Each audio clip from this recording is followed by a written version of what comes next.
Hello, and welcome to Wealth Health. My name is Terry Dean, and in this episode of Wealth Health, we'll be focusing on open enrollment and benefit plans, particularly for the healthcare industry. Joining me are Tom Jerez and Sean Chadwell, certified financial planners and partners with the Premier Planning Group. Tom, as we look at health plans, there's a lot of terminology that we get hit with that's really something that most people may not be familiar with, such as deductible, max out of pocket, coinsurance. Can you help define some of those, please? Yeah, happy to. And, I think that's kind of the irony of the whole thing is a lot of people in healthcare look at these and they go, well, what plan do I enroll in, right? So the healthcare providers are kind of unsure of, what even they're receiving from their employer. So I think the big thing that you hear a lot with any type of insurance is deductible. And that is, how much do you have to pay before your insurance kicks in, right? So that might be $1,000, might be $2,000. It's different on every plan, but that's how much you pay before insurance kicks in. Moving, further down the line there, when we look at benefits with people, typically you'll see different columns. Deductible is one. You'll see max out of pocket. So that's the most I'm going to spend depending on how many people are on this plan. Then you may also see coinsurance. And coinsurance is, once I hit my deductible, let's say it's $2,000, what percentage of each bill do I pay before I go to my max out of pocket? So as an example, if your deductible is say $2,000, you're going to pay the first $2,000. Maybe your coinsurance is 20%. Let's say you get a bill for $1,000. You're going to be responsible for $200 of that. Sean, generally, what I want to ask you is, what type of person is looking at, say, a lower deductible plan versus a higher deductible plan? Yeah, so a couple of pieces on this. We talk about previously HSA was brought up, a health savings account. Those go with a higher deductible plan. Well, what type of people usually choose a higher deductible plan? Younger, healthy. Actually, I'll change that to just healthy in general. Doesn't even necessarily need to be younger, but a family or an individual that's typically healthy is going to lean toward an HSA account because they're not worried about seeing a specialist on a regular occasion. If you have diabetes, seeing that doctor on a regular occasion. So you're not spending much each year on the different costs of health insurance. So you're willing to pay a much lower premium to have the higher deductible. And then maybe you get to offset that by saving some money in your HSA, and you can use that money to go towards some different costs. The other piece is, when Tom was talking deductibles, some plans are as a family, or they can be as an individual. So you could be married with 2 kids, and each individual person within the family may have their own deductible. So there's some nuance to, is it a family deductible or is it each individual person? And usually companies will have 2, 3, maybe 4. 4 is probably getting a little high, but at least 2 or 3 options to choose from when it comes to the different options for your health plan. Tom, there seems to be 2 types of plans. One would be an HMO and the other is a PPO. How do those differ? Yeah, and there may be a couple other ones, but HMO and PPO are the 2 biggest ones. And the big thing is, when you have an HMO, you have a network, and you actually have that with both, but the network is very important. So when you are in an HMO plan, generally they're a little bit less expensive. And the reason being is you're a little bit more restricted in terms of who you can see and how you can see them. So as an example, if you need to see a doctor, you need to go in network. If you need to see a specialist, you need to go out of network.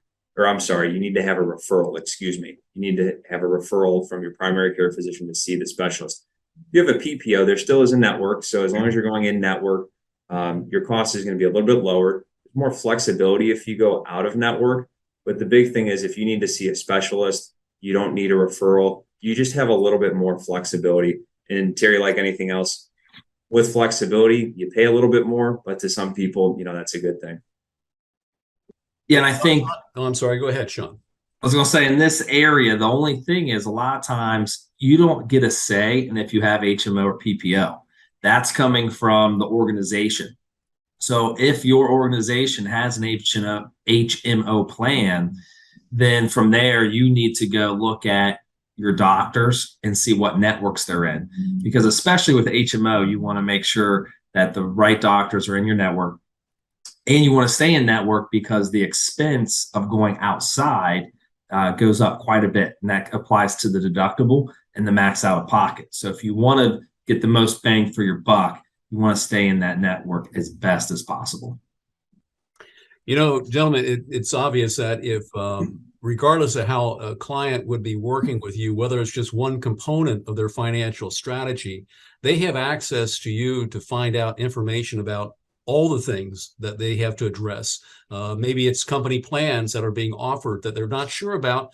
Well, for instance, if they're using you for life insurance, they, of course, could come to you and ask your opinion about how to work with those other plans. Would that be correct? Yeah, absolutely. Yeah, and this one specific is important right now because we're going into open enrollment for just most companies. I was going to say all, but most companies right now. This is big at open enrollment season, October, November. So right now, especially our clients, right, we're reviewing all this with our clients, seeing if they have major changes to their health plans, because this is a big expense and a big consideration for everyone involved. You want to make sure that you're covered appropriately and trying to get the best bang for your buck. So we do this on a regular basis for clients and potential clients or prospects. We look at this and as a no cost type service. Tom, Sean touched on health savings accounts, but there's also a flexible spending account. How does that differ one from the other? Yeah, so there's a couple things to be mindful of with this, and I think it all ties back to the first thing we talked about, which was deductible and some of those other things. So generally speaking, if you're a healthy person, you're going to be on a high deductible plan, so you're paying less for your medical coverage because you're not using it as frequently, right? Just like if you're a safe driver, you're probably going to have a higher deductible on your auto insurance because you're not, you don't feel like you're at risk of getting in an accident needing to use it. So it's conceptually kind of the same thing. I think what people need to think about when they're determining what plan they're in, and this will kind of get to the differences between the two, but one is, what are your expenses? Two, how long are you going to be with your employer? Three, where does this fit in your savings strategy? Because with both of those accounts, Terry, they are both pre-tax accounts, meaning whatever you put in, you get a tax deduction for. So a lot of our clients in healthcare, if let's say the husband is a doctor and the wife is maybe a doctor or a nurse or vice versa, they're generally making pretty good money and they're looking for tax deductions. As employees, they're limited to where they can get those. Maybe it's in their 403B, their health savings account or FSA, et cetera, but there's not a ton of deductions that they get, like say a business owner would get. I tell you that because with HSAs, you can deduct more, you can contribute more to them than say an FSA. The rules have changed recently, but one of the big things with FSAs is they're known for use it or lose it, meaning that if you put money into that account and you do not use it by the end of the year, you lose that money. Now, the rules have changed a little bit, and some employers will let you roll over some or a portion, but HSAs are always yours. The next thing, too, is depending on someone's financial situation, you can invest the money in an HSA. So depending on your saving strategy, you could use that as a vehicle for your long-term savings. So there's a little bit of flexibility and differences there, and it's different for everyone. But I think the big thing is when you're enrolling in a plan, it's important to understand what you're doing and why you're doing it versus saying, well, this sounds good, I'll do that, and then not really know what the purpose behind it was. Sean, what do you think? Well, I would add with the FSA, even though it's use it or lose it, the other thing to think of is if you have, because you can use them for medical, of course, right? If you have contacts, prescriptions, dental procedures, etc. There are ways to use it though for childcare and some other avenues. So if you know that you're going to have X amount of childcare expense, you might as well fund the FSA and then pay it out of your FSA so you can get the easy tax deduction and just have it flow straight from your paycheck into the FSA to fund that.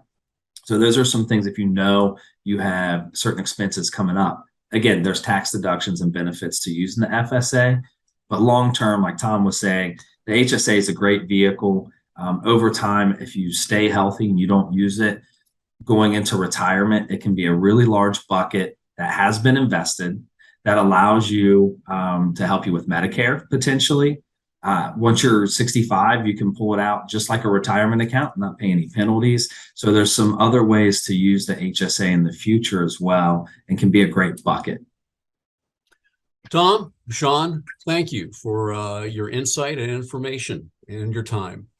That takes care of this episode of Wealth Health. In our next episode, we'll be discussing estate planning. This is your host, Terry Dean, reminding you that you should be sure to take care of the health of your wealth. Thank you.